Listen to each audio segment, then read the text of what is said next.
ಸಾಕಮ್ಮ ಆಟಿನಾಗೆ ನನಗೆ ಫಸ್ಟ್ ನೋವು ಶುರುವಾಯಿತು. ನೋವು ಆಗಿ ಬೇರೆ ಕಡೆ ತೋರಿಸ್ತು. ಅಲ್ಲಿ ತೋರಿಸಿ ನಮಗೆ ಶುರುವಾಗಿದೆ. ಆಪ್ರೇಷನ್ಗೆ ಹೋಗಿದ್ದೆ. ಅದು ಇಂಜೆಕ್ಷನ್ ಎಲ್ಲ ಮತ್ತೆ ಬರೋ ಇಂಜೆಕ್ಷನ್ ಕೊಟ್ಟಿದ್ದು.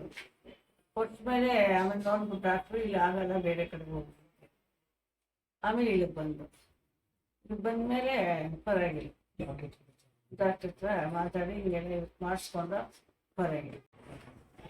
ಡಾಕ್ಟರ್ ಚಿರಾಗ್ ಹಾಸ್ಪಿಟ್ಲು ಅಂತ ಕೆಲವರು ಅಭಿವೇಕಿಗಳು ಇಲ್ಲ, ಅಲ್ಲಿ ಹೋದ್ರೆ ತುಂಬ ಜಾಸ್ತಿ ಎಕ್ಸ್ಪೆನ್ಸಸ್ಸು, ತುಂಬ ಇದು ಮಾಡ್ತಾರೆ ಹಾಗೆ ಹಿಂಗೆ ಅಂತ ಬಂದು ಡಾಕ್ಟ್ರ್ ನೋಡ್ಬಿಟ್ರೆ ಡಾಕ್ಟ್ರ್ ಮುಖದಲ್ಲಿ ಅವ್ರು ಮಾತಾಡೋ ರೀತಿಯಲ್ಲೇ ಅರ್ಧ ಕಾಯಿಲೆ ವಾಸಿ ಆಗುತ್ತೆ.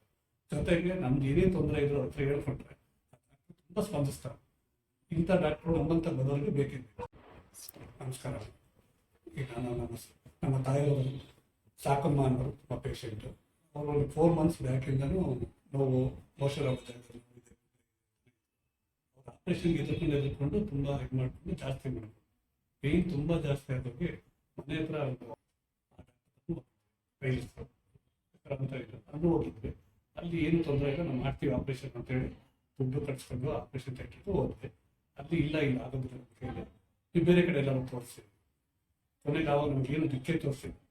ಕೊನೆಗೆ ನಮ್ಗೆ ತಿಳಿದವರು ಡಾಕ್ಟರ್ BB ರಾಜು ಅಂತ, ಅವರು ನಮಗೆ ಇಲ್ಲಿ ರೆಫರ್ ಮಾಡಿ ಇಲ್ಲಿ ಹೋಗಿ ಚಿರಾಗ್ ಹಾಸ್ಪಿಟಲ್ಗೆ ಹೋಗಿ ರಾಜಶೇಖರ್ ಮೀಟ್ ಮಾಡಿ ಖಂಡಿತ ಎಲ್ಲದಕ್ಕೂ ಅಪ್ಲೈ ಮಾಡ್ತಾರೆ. ಇಲ್ಲಿ ಬಂದೆ ಎಲ್ಲ ಚೆನ್ನಾಗಿ ಟ್ರೀಟ್ಮೆಂಟ್ ನೋಡಿದ್ದಾರೆ. ಆಮೇಲೆ ನನಗೆ ಆರ್ಥಿಕ ಸ್ಥಿತಿನೂ ಅವ್ರಿಗೆ ಹೇಳ್ಕೊಂಡ್ರೆ ಅವ್ರು ನಮ್ಮ ಆರ್ಥಿಕ ಸ್ಥಿತಿ ನೋಡ್ಬಿಟ್ಟು ಬೇರೆಯವ್ರಿಗಿಂತ ಏನು ನೀವು ಕೈಲಿ ಅಂತ ಪೇಮೆಂಟ್ ಮಾಡಿಸ್ಕೊಂಡು ತುಂಬ ಚೆನ್ನಾಗಿ ಆಪರೇಷನ್ ಮಾಡಿ ಅದರಲ್ಲೂ ಬಡವರಿಗೆ ತುಂಬ